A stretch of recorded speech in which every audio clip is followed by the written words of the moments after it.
ಸಾಮಾನ್ಯವಾಗಿ ಒಂದು ಘಟನೆ ಒಂದು ಪ್ರಕರಣ ನಡೆದ್ರೆ ಹಿಂದೆ ಹೇಗೆಲ್ಲ ಆಗಿತ್ತಪ್ಪ ಅಂತ ರೆಫರ್ ಮಾಡಿಬಿಡ್ತೀವಿ ಈಸಿಯಾಗಿ. ಸೊ ಅವಾಗ ಈ ಥರ ನಡೆದಿತ್ತು, ಹೀಗಾಗಿತ್ತು, ಇವಾಗ ಈ ಥರ ಮಾಡೋಣ ಅಂತ ಒಂದು ಬೇಸ್ ಲೈನ್ ಸಿಕ್ಬಿಡುತ್ತೆ ನಮ್ಗೆ ಯಾವಾಗಲೂ ಕೂಡ. ಆದರೆ ಲಾಕ್ಡೌನ್ ಅನ್ನುವಂಥ ಕಾನ್ಸೆಪ್ಟ್ ಇದೆಯಲ್ಲ, ಒಂದು ರೀತಿ ಒಂದು 2-3 ತಲೆಮಾರು ಕಂಡಿರದ ಹೊಸದೊಂದು ಒಂದು ಸಿಸ್ಟಮ್ಮು ಇಡೀ ದೇಶಕ್ಕೆ ಬಂದಾಗ ಇದನ್ನು ಹೆಂಗೆ ರೂಢಿಸ್ಕೋಬೇಕು, ಹೆಂಗೆ ಕಟ್ಟುನಿಟ್ಟಿನ ಕ್ರಮ ತೆಗೆದುಕೊಳ್ಬೇಕು, ಜನಕ್ಕೆ ತೊಂದರೆ ಆಗಬಾರ್ದು, ಆದರೆ ಹಲವಾರು ನಿಯಮಗಳನ್ನು ಅನುಸರಿಸಲೇಬೇಕು ಮತ್ತು ಕೆಲವೊಂದಕ್ಕೆ ಸಡಿಲಿಕೆ ಮಾಡಲೂಬೇಕು. ಇದೊಂದು ದೊಡ್ಡ ಮಟ್ಟದ ಕಷ್ಟ ಸಾಧ್ಯದ ಕೆಲಸ ಆಗಿತ್ತು ಸರ್ಕಾರಕ್ಕೆ, ಅದು ಕೇಂದ್ರ ಆಗಿರಲಿ ಅಥವಾ ರಾಜ್ಯ ಸರ್ಕಾರ ಕೂಡ ಆಗಿರಲಿ. ಆ ಒಂದು ನಿಟ್ಟಿನಲ್ಲಿ ಸರ್ಕಾರ ಹಲವಾರು ಕ್ರಮಗಳನ್ನು ಆವಾಗವಾಗ ತೆಗೆದುಕೊಳ್ಳೋಕೆ ಶುರು ಮಾಡಿದ್ರು. ಈಗ 30 ದಿನಗಳನ್ನು ಕ್ರಾಸ್ ಮಾಡಿದ್ದೀವಿ. ಎಕ್ಸಾಕ್ಟ್ಲಿ 30 ದಿನದಲ್ಲಿ ಇವತ್ತು ಕೂತು ನಾವು ಮಾತಾಡ್ತಿದ್ದೀವಿ.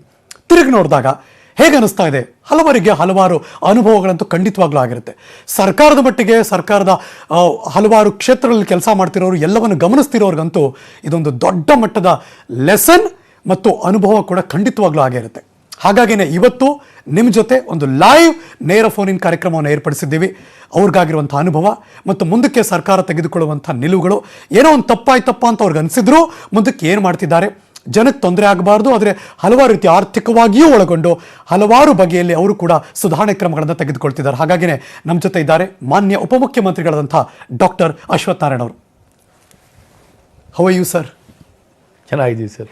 Sleepless night, day and night work, hectic schedule, cake walk ಅಂತೂ ಅಲ್ವೇ ಇಲ್ಲ, ಸಾಧ್ಯನೇ ಇಲ್ಲ. ಹೇಗಿತ್ತು ಈ 1 ತಿಂಗಳು ಸರ್? ಒಂಥರ ನಮ್ಮ ಕಲ್ಪನೆಯಲ್ಲೂ ಸಹ ಇರಲಿಲ್ಲ, ಯಾರ ಕಲ್ಪನೆಯಲ್ಲೂ ಇರಲಿಲ್ಲ ಇಂಥ ಒಂದು ಪರಿಸ್ಥಿತಿಯಲ್ಲಿ ನಾವೆಲ್ಲ ಜೀವನ ನಡೆಸುವಂಥದ್ದು, ಬದುಕು ನಡೆಸ್ತೀವಿ ಅಂತ ಅನ್ನೋವಂಥ ಕಲ್ಪನೆ ಇರಲಿಲ್ಲ.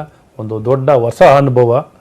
ಈ ಅನುಭವದಲ್ಲಿ ಭಾಳ ಯಶಸ್ವಿಯಾಗಿ ನಮ್ಮೆಲ್ಲರ ಜನರ ಸಹಕಾರದೊಂದಿಗೆ ಅವರ ಒಂದು ಕಷ್ಟ ಸುಖದಲ್ಲೂ ಸಮಸ್ಯೆಗಳಲ್ಲೂ ತಮ್ಮ ಶಕ್ತಿ ಮೀರಿ ಸಹಕಾರವನ್ನು ಕೊಟ್ಟು ಇದನ್ನು ಈ ಜೀವನವನ್ನು ಒಪ್ಪಿ ಭಾಳಷ್ಟು ಅದಕ್ಕೆ ಸಹಕಾರ ಕೊಟ್ಟು ಅದ್ರ ಜೊತೆ ನಡ್ಕೊಂಡು ಬಂದಿದ್ದಾರೆ. ಈ ಬದಲಾಗಿರುವಂಥ ಪರಿಸ್ಥಿತಿ ಕೋವಿಡ್-19 ಮುಂಚೆ ಮತ್ತು ನಂತರ ಅಜಗಜಾಂತರವಾದಂಥ ಬದುಕಿನಲ್ಲಿ ಇನ್ನು ಮುಂದಕ್ಕೂ ನಾವೆಲ್ಲೇ ಸಾರ್ವಜನಿಕ ಮತ್ತು ನಮ್ಮ ಮನೆಗಳಲ್ಲೂ ಸಹ ಭಾಳಷ್ಟು ಕಟ್ಟೆಚ್ಚರಿಕೆ, ಮುನ್ನೆಚ್ಚರಿಕೆಯನ್ನು ವಹಿಸುವಂಥದ್ದು ಪ್ರತಿಯೊಬ್ಬರು ಮಾಡಬೇಕಾಗತ್ತೆ. ಫಿಸಿಕಲ್ ಡಿಸ್ಟೆನ್ಸಿಂಗ್ನಲ್ಲಿ ಇದೊಂದು ಪ್ರಾಕ್ಟೀಸ್ ಆಗಬೇಕಾಗತ್ತೆ. ಇದೊಂದು ಪ್ರಾಕ್ಟೀಸ್ ಆಗಿ ಅದ್ರ ಜೊತೆಯಲ್ಲೇ ಹೈಜೀನ್ ಫ್ಯಾಕ್ಟರು, ಏನೇ ಹೊತ್ತು ಎಲ್ಲಿ ಕಾಯಿಲೆ ಹರಡಿರ್ತದೆ, ಎಲ್ಲಿ ವೈರಸ್ ಇರುತ್ತೆ, ಎಲ್ಲಿ ಬ್ಯಾಕ್ಟೀರಿಯಾ ಇರುತ್ತೆ ಅಂತ ಯಾರಿಗೂ ಗೊತ್ತಿರಲ್ಲ. ಯಾಕೆಂದರೆ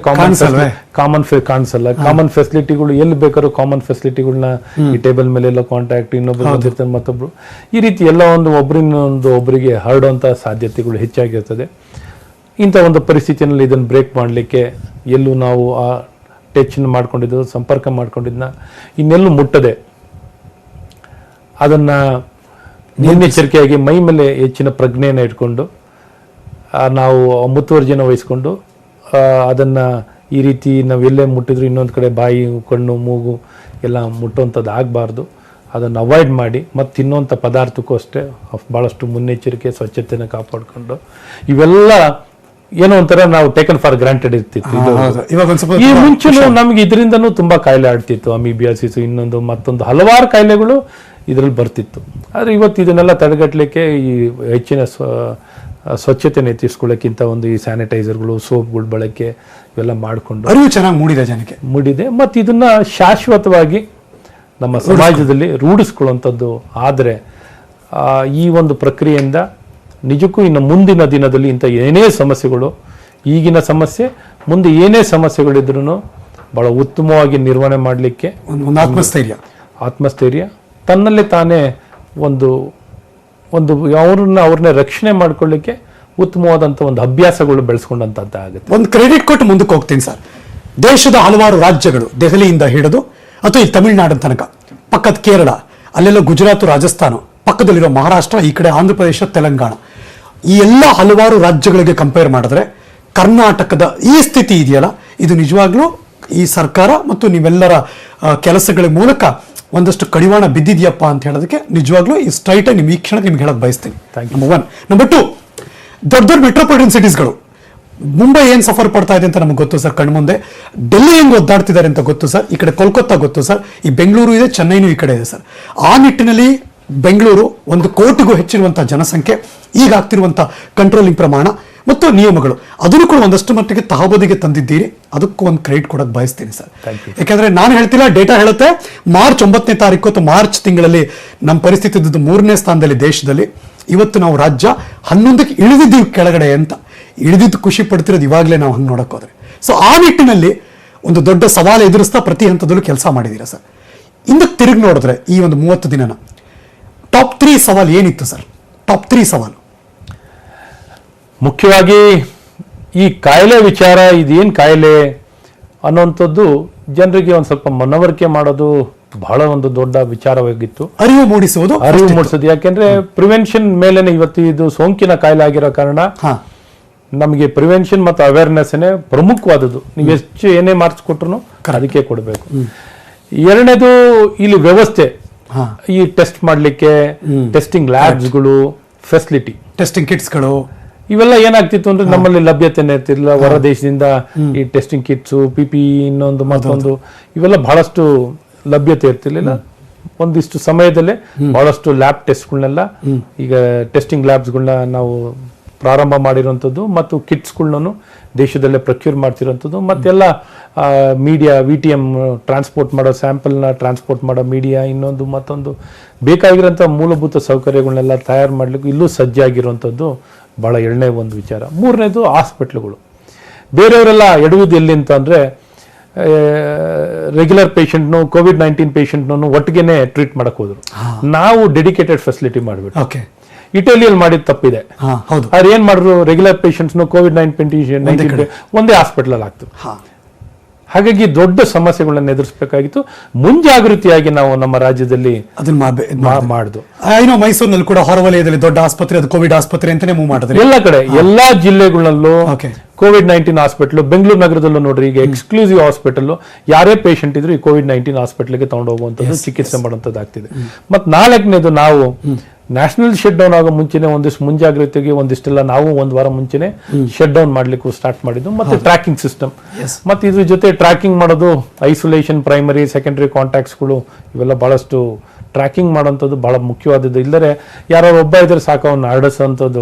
400 ಜನ ಫ್ರೀ ಆಗಿಬಿಟ್ರೆ 400 ಜನಕ್ಕೆ ಹರಡುತ್ತೆ ಅಂತ ಅನ್ನೋಂಥದ್ದು ಇದೆ. ಒಬ್ಬ ಪೇಷಂಟ್ ನಂಬರ್ 52 ಮೈಸೂರಿನಲ್ಲಿ 88 ಜನಕ್ಕೆ ಹರಡಿಸಿಲ್ವಾ ಸರ್? ಹೌದು, ನಮ್ ಕಣ್ ಮುಂದೆ ಎಕ್ಸಾಂಪಲ್ ಇದೆ. 400ವರೆಗೂ ಹರಡಿಸಬಹುದು, ಹರಡಕ್ಕೆ ಸಾಧ್ಯ ಇರುವಂಥದ್ದು. ಹಾಗಾಗಿ ಟ್ರ್ಯಾಕಿಂಗ್ ಸಿಸ್ಟಮ್ ಮತ್ತು ಪ್ರಿಕಾಷನರಿ ಮೆಷರ್ಸ್ ಏನು ಶಟ್ ಡೌನ್ ಮಾಡಕ್ಕೆ ತಗೊಂಡ್ವೋ ಇವೆಲ್ಲ ಬಹಳ ಉತ್ತಮವಾದಂಥ ನಿರ್ಣಯಗಳು. ಮತ್ತು ಡೆಡಿಕೇಟೆಡ್ ಹಾಸ್ಪಿಟಲ್ ಇದೆಲ್ಲ ಆಗಿದೆ. ಮತ್ತು ಜನರನ್ನು ಸಾಕಷ್ಟು ಸಹಕಾರ ಕೊಟ್ಟು ಅವರೇ ಮುಂದೆ ಬಂದು ಇಲ್ಲ ಈ ರೀತಿ ಮಾಡಬೇಕು ಅನ್ನೋಂಥ ಅವರಲ್ಲೂ ಆಸಕ್ತಿ ಇದರಿಂದ ಎಲ್ಲವೂ ಸುಗಮವಾಗಿ. ಸರ್, ಬಿಫೋರ್ ನನ್ನ ಕಾಲ್ಗೆ ಹೋಗಕ್ಕೆ ಮುಂಚೆ ಒಂದು ಕ್ಲಾರಿಫಿಕೇಶನ್ ಕೊಟ್ಬಿಡಿ. ಜನ ನಿನ್ನೆ ಸಡಿಲಿಕ್ಕೆ ಅಂತ ಒಂದು ಪದ ಕೇಳಿಸ್ಕೊಂಡ್ಬಿಟ್ರೆ ಮುಗೀತು ಸರ್. ನಾಳೆ ಬೆಳಗ್ಗೆ ಎದ್ಬಿಟ್ಟು ಆಚೆ ಬಂದ್ಬಿಡ್ಬೋದು ಅಂತ. ಇವತ್ತು ಬೆಳಗ್ಗೆ ಎಲ್ಲಿ ನೋಡಿದ್ರು ಏನು ಎಲ್ಲಿ ಹೋಗ್ತಿದ್ದಾರೆ ಇವರೆಲ್ಲ, ಎಲ್ಲಿದ್ರು ಇಷ್ಟು ದಿನ ಅಂತ ಅನಿಸ್ಬಿಟ್ಟಿದೆ ನಮಗೆ. ಟೌನ್ ಹಾಲ್ ಆಗಿರ್ಬೋದು, ಎಲೆಕ್ಟ್ರಾನಿಕ್ ಸಿಟಿ ಆಗಿರ್ಬೋದು, ಹೆಬ್ಬಾಳ ಆಗಿರ್ಬೋದು, ಮತ್ತು ಬೇರೆ ಬೇರೆ ಜಂಕ್ಷನ್ಗಳಲ್ಲಿ ತುಂಬ ಜನ ಎಲ್ಲ ಕಡೆ ರಕ್ಷಣೆ ಮಾಡಿದ್ರು. ಯಾಕೆ ಜನ ಆಚೆ ಬರ್ತಿದ್ದಾರೆ, ಯಾರಿಗೆ ಸಡಿಲಿಕ್ಕೆ ಆಗ್ತಿದೆ, ಒಂದಷ್ಟು ಕ್ಲಾರಿಫಿಕೇಶನ್ ಕೊಟ್ಬಿಡಿ ಸರ್. ಒಟ್ಟಾರೆ ಬೆಂಗಳೂರು ನಗರದಲ್ಲಿ ಯಾವುದೇ ರೀತಿಯಾದಂಥ ಸಡಿಲಿಕೆ ಆಗಿರಲ್ಲ. ಕ್ಲಿಯರ್. ಬೆಂಗಳೂರು ನಗರದಲ್ಲಿ ಯಾವುದೇ ರೀತಿಯಾದಂಥ ಸಡಿಲಿಕೆ ಮೊದಲೇನಿತ್ತು ಯಥಾಸ್ಥಿತಿಯಲ್ಲಿ 3ನೇ ತಾರೀಕು ಮೇ ತನಕ ಯಥಾಸ್ಥಿತಿಯಲ್ಲಿ ಮುಂದುವರ್ತಿರುವಂಥದ್ದು. ಕೇವಲ BBMP ಮತ್ತು ಮೆಟ್ರೋ ಕೆಲಸದಲ್ಲಿ ಈಗೇನು ರೋಡ್ ಫ್ರೀ ಇರೋ ಕಾರಣ ಮೆಟ್ರೋ ಕೆಲಸ ಆಗಬೇಕು ಮತ್ತು BBMP ರಸ್ತೆ ಕೆಲಸಗಳು, ಒಂದಿಷ್ಟು ಕಾಮಗಾರಿಗಳು, ಈಗೇನು ರೋಡ್ ಫ್ರೀ ಇರೋದ್ರಿಂದ ಮೇಂಟೆನೆನ್ಸು, ಅಪ್ಗ್ರೇಡೇಷನ್ ಎಲ್ಲ ಕೆಲಸಗಳು ಸುಗಮವಾಗಿ ಸರಳವಾಗಿ ಮಾಡ್ಲಿಕ್ಕೆ ಸಾಧ್ಯವಿದೆ ಅನ್ನುವಂಥ ದೃಷ್ಟಿಯಲ್ಲಿ ಅದನ್ನ ಮಾಡಬೇಕು ಅಂತಿದೆ. ಹೊರತು ಜನಸಾಮಾನ್ಯರಿಗೆ ಅವ್ರಿಗೆ ಏನಿದ್ರು ಗ್ರಾಮೀಣ ಭಾಗದಲ್ಲಿ ಎಲ್ಲಾ ಸಡಿಲಿಕೆಗಳನ್ನ ಗ್ರಾಮೀಣ ಭಾಗಕ್ಕೆ ಕೊಡಲಾಗಿದೆ. ಕೃಷಿ ಚಟುವಟಿಕೆಗಳಿಂದ ಕೃಷಿ ಮತ್ತು ಫ್ಯಾಕ್ಟರಿ, ಮಾರುಕಟ್ಟೆ ಅವೆಲ್ಲ ಓಪನ್ ಇರುತ್ತೆ. ಫ್ಯಾಕ್ಟರಿಗಳು, ದೊಡ್ಡ ಇಂಡಸ್ಟ್ರಿ ಎಲ್ಲಾನು ಓಪನ್ ಮಾಡ್ಲಿಕ್ಕೆ ಗ್ರಾಮೀಣ ಭಾಗದಲ್ಲಿ ನೆರಗ ಕಾಮಗಾರಿ ಎಲ್ಲ ಒಟ್ಟಾರೆ ಗ್ರಾಮೀಣ ಪ್ರದೇಶದಲ್ಲಿ ಹೆಚ್ಚು ಕಡಿಮೆ ಎಲ್ಲ ಅವರಿಗೆ ಸಡಿಲಿಕೆಯನ್ನ ಕೊಡಲಾಗಿದೆ ಗ್ರಾಮೀಣ ಭಾಗದಲ್ಲಿ. ಹಾಗಾಗಿ ಅಲ್ಲೇನೇನು ಚಟುವಟಿಕೆ ನಡೀತಿತ್ತು.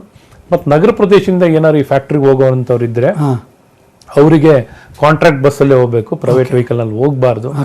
ಮತ್ತು ಅದು ಏನೇನು ಕಂಡೀಷನ್ಸ್ ಇದೆ, 40%ಗಿಂತ ಜಾಸ್ತಿ ಪ್ಯಾಸೆಂಜರ್ಸ್ ಇರಬಾರ್ದು, ಇವೆಲ್ಲ ಕಂಡೀಷನ್ ಮತ್ತು SOP ಇನ್ನೊಂದು ಮತ್ತೊಂದು ಮುಂಜಾಗ್ರತೆಯನ್ನು ವಹಿಸಿ ಅವ್ರಿಗೆಲ್ಲ ರೀತಿಯಾದಂಥ ಪರ್ಮಿಷನ್ ಪ್ರಾರಂಭ ಮಾಡಲಿಕ್ಕೆ ಗ್ರಾಮೀಣ ಭಾಗದಲ್ಲಿ ಮಾತ್ರ ಕೊಟ್ಟಿದೆ, ಇನ್ನೆಲ್ಲೂ ಏನು ಕೊಟ್ಟಿಲ್ಲ. ಈಗ ಇಲ್ಲೊಂದಿಷ್ಟು ನಾನು ನೋಡ್ತಾ ಇದ್ದೆ, ಕಟ್ಟಡ ಇದೇನು ಕನ್ಸ್ಟ್ರಕ್ಷನ್ ವರ್ಕಿಗೆ ಅವಕಾಶ ಇದೆ ಅಂತ ನಾನು ಈಗ ನೋಡ್ತಾ ಇದ್ದೆ. ಅದ್ರ ಬಗ್ಗೆ ನನಗೂ ಹೆಚ್ಚಿನ ರಿಯಲ್ ಸ್ಪಷ್ಟತೆ ಎಸ್ಟೇಟ್ ಅವ್ರು ಯಾರು ಕನ್ಸ್ಟ್ರಕ್ಷನ್ ಮಾಡೋ ಅವ್ರಿಗೆ ಪರ್ಮಿಷನ್ ಇದೆ ಅಂತ ಯಾರು ಕನ್ಸ್ಟ್ರಕ್ಷನ್ ಸೈಟ್ ನಲ್ಲಿ ಕೆಲಸಗಾರ ಕೀಪಿಂಗ್ ಸೋಷಿಯಲ್ ಡಿಸ್ಟೆನ್ಸ್ ಮಾಸ್ಕ್ ಎಲ್ಲ ಇರಬೇಕು ಅಂತ. ಕನ್ಸ್ಟ್ರಕ್ಷನ್ ವರ್ಕ್ಗಳು ಎಲ್ಲಾರು ಕನ್ಸ್ಟ್ರಕ್ಷನ್ ವರ್ಕಿಂಗ್ ಸೈಟ್ ಅಲ್ಲಿ ಏನಾರ ಕನ್ಸ್ಟ್ರಕ್ಷನ್ ವರ್ಕರ್ಸ್ ಇದ್ರೆ ಏನೋ ಕನ್ಸಿಡರೇಷನ್ ಇರ್ಬೋದು ಅಂತ ಏನೋ ಯಾಕೆಂದ್ರೆ ಅಂತಾರಾಜ್ಯ ನಾನು ನೋಡ್ತಾ ಇದ್ದೆ ಸರ್, ಅಂತಾರಾಜ್ಯ ನನಗೆ ಸಿಮೆಂಟ್ ಜಲ್ಲಿ ಎಲ್ಲ ಅಲೋ ಮಾಡಿದ್ದಾರೆ ಸರ್ ಈಗ. ಅದೇ ಅದು ಮೆಟೀರಿಯಲ್ಗಳೆಲ್ಲ ಸಾಗಾಟನೆಗೆ ಬಿಟ್ಟಿರುವಂತದ್ದಿದೆ. ಮೆಟೀರಿಯಲ್ ಮೊದಲಿಂದಾನು ಗೂಡ್ಸ್ ವೆಹಿಕಲ್ ಗೂಡ್ಸ್ಗಳು ಮತ್ತು ಸರಬರಾಜು ಮಾಡ್ಲಿಕ್ಕೆ ಅವಕಾಶ ಇರುವಂತದ್ದಿದೆ. ಇನ್ನೆಲ್ಲಾ ಕ್ಷೇತ್ರದಲ್ಲೂ ಹಳೆ ಕಂಡೀಷನ್ ಓಲ್ಡ್ ಆಗುತ್ತೆ.